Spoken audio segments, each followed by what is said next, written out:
Hey everybody, this is Raymond. I want to read 1 Corinthians 14 chapter verses 1 through 12.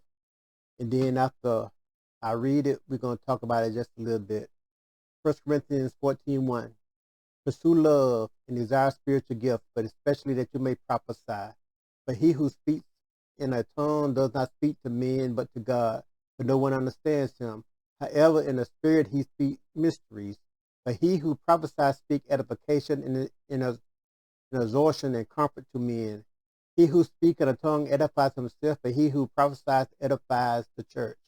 I wish you all spoke with tongues, but even more that you prophesy. For he who prophesies is greater than he who speaks with tongues, unless indeed he interprets, that the church may receive edification.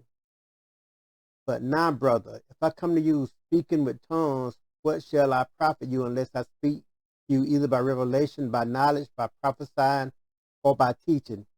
Even things without life, whether flute or harp, when they make a sound, unless they make a distinction in the sound, how will it be known what is piped or played? With the trumpet making an uncertain sound, how will you prepare for battle? So likewise, you, unless you utter by the tongue words easy to understand, how will it be known what is spoken? For you will be speaking into the air. There are in there are there may be so many kinds of languages in the world, and none of them is without significance. Therefore, if I do not know the meaning of the language, I shall be a foreigner to him who speaks, and he who speaks will be a foreigner to me. Even so, you, since you are zealous for spiritual gifts, let it be for the edification of the church that you seek to excel. Now I'm going to read verse 12 again in the New Living Translation of the Bible. And the same is true for you, since you are so eager to have the special abilities the Spirit gives, seek those things that will strengthen the whole church. And I'm going to call this love edifies. I know it's talking about speaking in tongues, but love seek to edify the whole church. And we should desire the best of church with the gifts God gives us. So before I go in this teaching, I'm not attacking speaking in tongues. I'm just simply trying to point out that we got to do everything in love. Because 1 Corinthians 14:1 say, pursue love and desire spiritual gifts, but especially that you may prophesy. So pursue love. So love is something we must pursue. When we pursue something, we're making a special effort to get it. And we should make a special effort when it comes to love, or when it comes to having love in our churches. Love is something we must pursue, but spiritual gifts is something we should desire. Pursue love and desire spiritual gifts. Go after love, but desire that God will give you spiritual gifts. And then Paul say, the author of 1 Corinthians say, but especially that you may prophesy. We should especially desire the gift of prophecy because it edifies the whole church.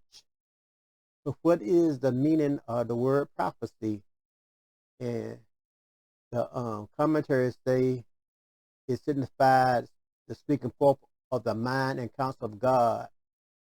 Preaching is essentially a merging of the gifts of teaching and exhortation. Prophecy has the primary element of prediction and revelation, and that was cited in the commentary. But there's different opinions on the meaning of prophecy. But since Paul wanted everybody to do it, I think prophecy simply means speaking for God or letting God speak through you. Then Paul say in 1 Corinthians 14:2, but he who speaks in a tongue does not speak to men, but to God, for no one understand him. However, in the spirit he speaks mysteries. So prophesying is then God speak through you to the people, but he who speaks in tongues is not speaking to man, but to God. So when you speak in tongues, you're, you're not speaking to man, you're speaking to God, because no one really understands you.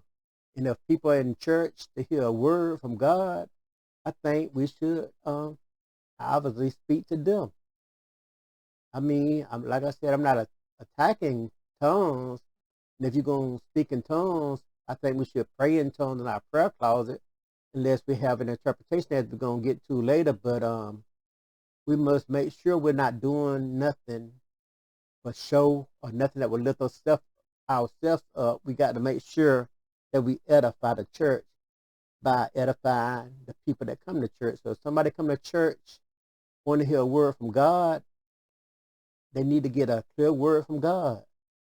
1 Corinthians 14:3. But he who prophesies speak edification in a in a, exhortation and comfort to men. So the one who prophesies is the one who edifies and exhort and comfort men. And you know, when you go to church, some people be hurting. Some people go to church because they need some help. They need a word from God. They may be going through something. Even if it's online church, people may tune in their own home because they need to hear a word from God. So we should do those things that edify men, comfort men, and exhort men or encourage men. So the one who prophesies is the one who edify and exhort and comfort men. 1 Corinthians 14:4. He who speaks in tongues edifies himself, but he who prophesies edifies the church. Remember, we are talking about pursuing love, and love will edify the church instead of edifying them himself. Paul was writing this to correct the church. And someone would come to church and the whole church would be speaking in tongues, and the people that came to church wasn't helped in any way. I'm not saying that goes on today, but I use this as an example because we must pursue love, and love will do things that is best for the body of Christ. It's not about us. It's about what's best for the body of Christ. It's about God's will. Is about God using us. It's about God speaking through us. And yeah, there is a place for tongues, but tongues for speaking in tongues. But we need to, when we in church or when we online or whatever we're doing, when we teach, we should seek to edify people. 1 Corinthians 14:5. I wish you all spoke with tongues. So there is a place for tongues, but even more that you prophesy. For he who prophesies is greater than he who speaks with tongues, unless indeed he interprets, that the church may receive edification. So Paul was not attacking speaking in tongues. He was simply saying the one who prophesies is greater than the one who speaks in tongues, unless he interpreted the tongues, so the whole church could be edified. So he didn't say nothing wrong with speaking in tongues, but he said the one who prophesies, the one who brings forth a clear word from God, the one who speaks to and edify the people and tell the people what God say is greater than the one who speaks in tongues. Remember earlier, Paul said, when you speak in tongues, you're talking to God. When you prophesy, you're talking to men.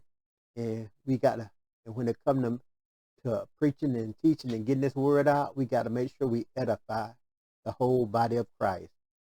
1 Corinthians 14:6. But now, brethren, if I come to you speaking with tongues, what shall I profit unless I speak to you either by revelation, by knowledge, by prophecy, or by teaching?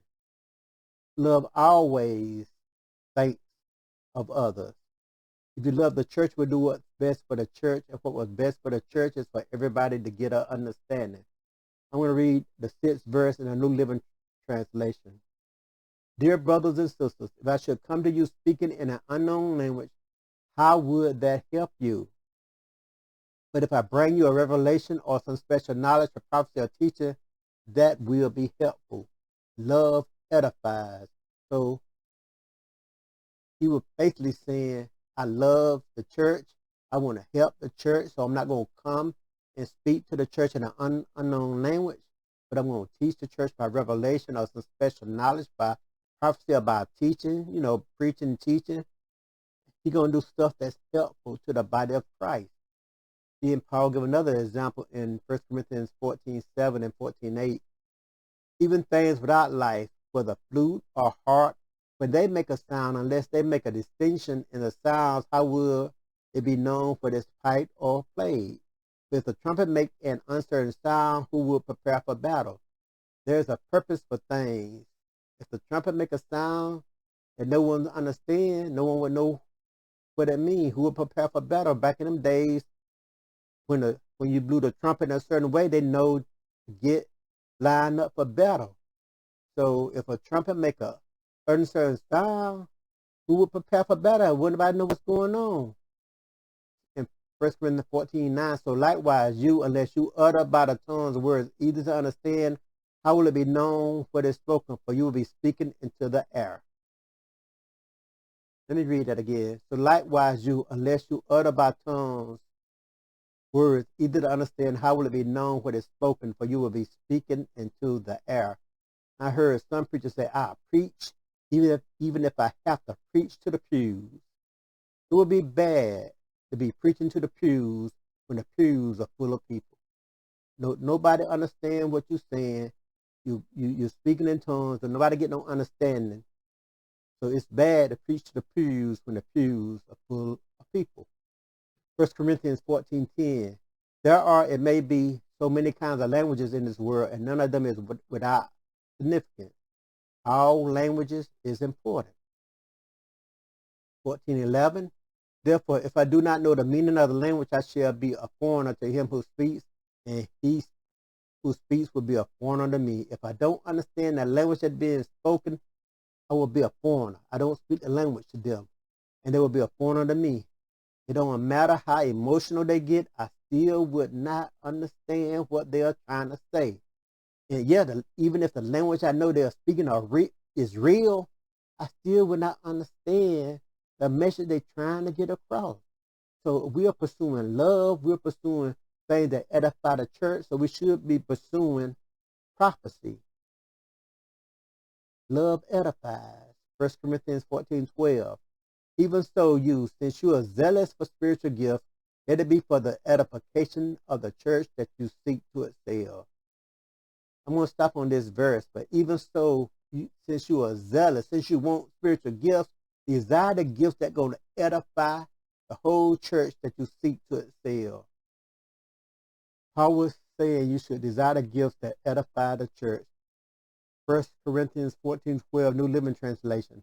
The same is true for you, since you are eager to have the special abilities the Spirit gives, seek those that will strengthen the whole church. And the same is true, since you are eager to have special abilities that the Spirit gives, seek the ability that will strengthen the whole church. Remember, love edifies. If we love the church, we should be saying, how can I make the church a better place? We also should be praying for spiritual gifts or desiring spiritual gifts that will edify love. But that will edify the church, but we must pursue love. I said again, we should be praying and seeking for spiritual gifts that will edify love. We should desire them, but we have to pursue love.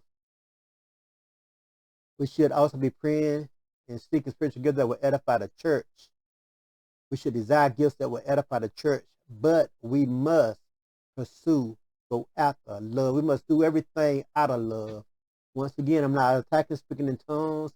We should pray in tongues, get your prayer closet, or however God lead you. But but we should seek the gifts that edify the church. And I know everybody may not agree with me. Some people may disagree with me, but that's all right too. But one thing that I know is true. Love always seek to edify. Love is not selfish. Love want to edify the whole body. So while we may desire spiritual gifts, we must pursue love and let everything be done out of love for God and love for our fellow man. God want people to be saved. We're not that high. We're not that mighty. We don't have to put up no front. We have to tell people what God done. We got to let God speak through us because we want what's best for the body of Christ. Y'all have a blessed day.